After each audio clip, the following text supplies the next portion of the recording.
Um, Originalists, like my colleague Justice Scalia, believe that all questions should be interpreted through the historical lens of what the Founding Fathers were confronting when they wrote the provisions of the Constitution.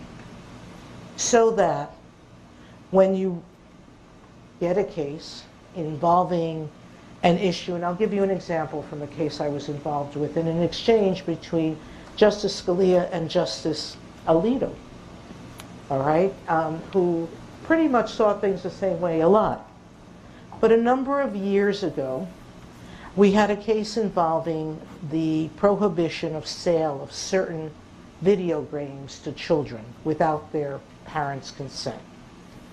And the Justice Alito, in questioning one of the lawyers, basically said, do you really think our Founding Fathers ever imagined the day when a video could represent a killing of someone in such realistic terms that as exists today?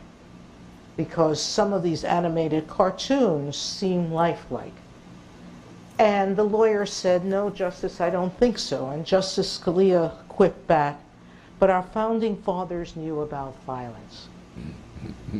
And they didn't permit the control of violent media. And so a strict originalist, as he was, would say, since they didn't control violence, this may be a more extreme violence today, but it's still at its core of violence. And so I am not going to vote to permit the suppression of this kind of information. Justice Alito dissented in that case. And I think he would describe himself as an originalist, but a slightly different one.